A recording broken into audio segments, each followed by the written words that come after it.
Welcome to a short history video essay of Dracula. Video essay? I don't know what to call this. This is just a whole bunch of research I did on the book Dracula and all the things that I learned kind of crammed into one amorphous all over the place video. So first of all, let's talk about who Dracula was. Who was he based on? It's generally believed that Bram Stoker based the character of Dracula on Vlad the Impaler. Vlad the Third, I think, is his real name, not his nickname. Anyway, he was in the middle 1400s and he helped chase the Turks or the Ottoman Empire out of his home country, and he also helped unite some of the outerlying kingdoms in his area of what I think is considered Romania, helped unite them against the Turks. So in some views of Vlad the Impaler, he is considered to be a uniter of people, and he helped unite everybody and fight off the attacking opposing enemy. And then other people look at Vlad the Impaler and they go, no, he strung up an entire army on a bunch of spears after they were dead, so he's not the greatest guy. So there's really a lot of speculation. A lot of people call Vlad the Impaler one of the greatest smear campaigns ever in history, because so fun fact, Gutenberg and his printing press came along in Germany, and we as a people have apparently always loved a nice salacious gossip story. And so what's going to get more attention and what's going to sell this new invention more than publishing updating stories about this crazy guy who is impaling people on spears? So a lot of the information we do have about Vlad the Impaler, it comes from people who had a distinct disadvantage by slandering him, or gained political prowess, political power, by encouraging people to dislike him. So most of the accounts we have are secondhand, and we don't really know how accurate they are. There's definitely a lot that you can dig into and research about Vlad the Impaler, and I didn't really dig too much more into this than that.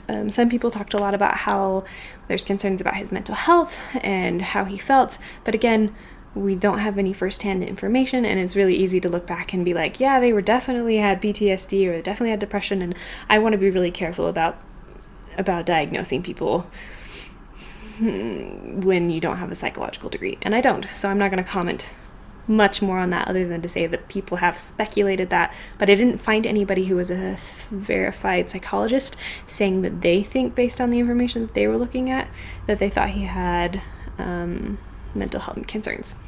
So there's that. I will link an article down below, kind of a little bit of a brief history of Vlad the Impaler if you're more interested in that. I also got super interested in the just general myth of vampires and where vampires come from. So fun fact, vampires occur in just about every culture across the world. All of the different continents and cultures just about have a vampire figure, someone who eats flesh or drinks blood to stay immortal. Which is super interesting. I find that it's really interesting that we have a cultural fascination with the idea of somebody drinking blood and cannibalism to kind of like retain their immortal youth and their ability and power. Like, that's just really interesting that all cultures have that, and that this is not something that kind of appeared in the end of the 1800s. Like, this is something that has been part of our fear and underlying culture of humanity for a really, really, really long time. Yeah, but if you just want to read about what vampires were like in ancient India or ancient Greece, like, there's a great way. Or Africa. Africa's were really interesting too. I was also astonished to discover that there are vampire diseases, and I think this is where the vampire itself actually comes from, is a set of genetic diseases called Porphyria, and Porphyria is a kind of overname for 8 different genetic diseases, and I don't understand all of this, so if I explain this poorly, I'm really sorry. So according to the American Porphyria Foundation. It's a mouthful. Porphyria arises as a result of a malfunction in one of the 8 steps in the body's synthesis of the complex molecule called hemin. Hemin is essential for the transportation of oxygen into the cells of the body. If a step in the synthesis of hemin is blocked, an intermediate chemical accumulates in the cell. So it's a breakdown of the ability's body to digest oxygen. I don't think that's the correct medical term, but I don't know what it is. This genetic disorder is currently uncurable, and all you can do is treat the genetic disease. In case you're wondering, I mean, there's 8 different types. So it's fairly rare, affecting 1 to every 500 people or 1 to every 50,000 people, depending on which one of the 8 you're talking about.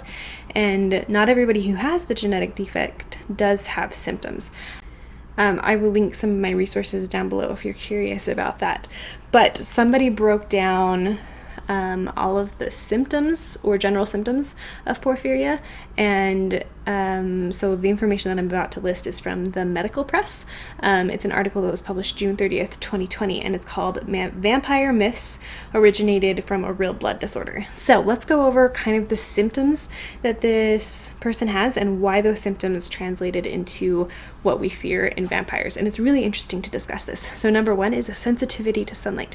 People who have certain types of porphyria, it burns their skin, like there's a skin burning that actually happens, or just a sensitivity to sunlight, which leads to facial disfigurement or burns or blackened skin and hair growth. And like one of the big tenets of vampires is that they burn in the sun, and they can't handle the sun. They fear it, which that's super interesting that there's an actual physical backup to that. The next one is fangs. So in addition to facial disfigurement, when you are in advanced stages of porphyria, your gums pull away from your teeth, which make your teeth look larger, which makes them look more like fangs, which that's insane. So the blood drinking. For some people with porphyria, their pee takes on a really dark red or purple shading, which makes it look as if you've been drinking blood. Next one that they talked about is reflections not seen in mirrors. And the mythology as vampires is that they don't see their reflection, which is really interesting because I'm sure especially if you've gone out into the sun, especially as a little kid, and you didn't realize what was going on, and you did get burning or facial hair or whatever, you probably would avoid mirrors at some point, just because our culture tends to place a higher emphasis on people who are beautiful, quote unquote, and I think you would probably tend to avoid that, like we do that in society now. If we don't like the way we look or feel that we're not attractive, we tend to avoid mirrors anyway, and so I could very much see why that would be an ideal. And so you would just be like, oh yeah, this person so let's see, they have long sharp teeth, they burn in the sun, their pee is red, obviously they've been drinking blood, because what other conclusion can we come to? They don't look in mirrors. And then so the next one is a fear of the crucifix. And a lot of times during inquisitions, anytime somebody comes to town and is like, get rid of all the people who are weird, vampires were repeatedly burned at the stake. Like, not just witches and wizards, but vampires were repeatedly burned at the stake. Some of the accused vampires probably had porphyria, and these people probably had a really good reason to be afraid of the crucifix. And then the last one from the website was an aversion to garlic, and I'm not sure how accurate this is, so just keep that in mind. But the sulfur content of garlic, they said, could lead to an attack of porphyria, meaning it would make it worse, or it doesn't digest well, I'm not sure, and it could lead to really sharp pain, hence the idea that garlic would keep away a vampire. So all of the things that make up our quote-unquote vampires all have a very real basis in fact, for an actual genetic disease. Anyway, so with that in mind, that leaves us kind of in the uncomfortable position of knowing that our vampires are based, we have an entire folklore of mythical villains built on an uncurable genetic disease, and that is super unfair to people who have this genetic disease. What we call good fun might actually be deeply offensive to somebody in that position who has this. I mean, if I had this position, I'd be like, yo, I am a real vampire, and I would go to town with that. But I could also see somebody being like, this is really sucky, and like there's an entire history of people who would have killed me had I been born in any other time in history. It's really uncomfortable to be in that position. But also, on the other hand, vampires kind of have taken on a huge part in our pop culture, and they no longer always reflect exactly the roots of where they came from. Like, we have the Twilight vampires who sparkle in the sun, they're prettier in the sun. We have the vampires in Vampire Academy who don't, like, immortality is not a part of that vampire culture at all.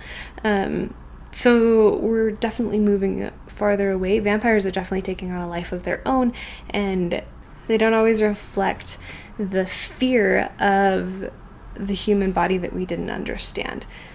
The myth now is the concept of eternal life and stealing the life of others to keep yourself alive and eternal and beautiful and young. So it's less focused on the fear of a genetic disease and more on this mythical creature, more like ghost. But I'm not sure where that leaves us, because if we've learned anything about human nature, it's that humans, the things that we don't understand, we tend to fear, and then we tend to hate them. And over the course of 1,000 years or so, this fear has spread and taken off, and it's part of a huge culture that is dominant in the United States, and then it spreads out to other areas of the world, and it doesn't even resemble its origins anymore. And I don't know where that leaves me. Like, I definitely don't want to hurt anybody's feelings by loving vampires. And I think we can definitely live in a world where we love the mythology of vampires, but also I think it's important to remember and respect the people who this is an actual genetic disorder for them, and acknowledge that that could be a harmful narrative for them to hear or talk about or experience. Anyway, so that's some of the things that I discovered while studying this book of Dracula. I really enjoyed a deeper dive into the background of Dracula. So with that, I will link all of my resources down below. If you know any more fun facts about Dracula, about vampires, the mythology behind all of that, please let me know. Give me resources. I love this sort of stuff. And I will talk to you all next week. Bye!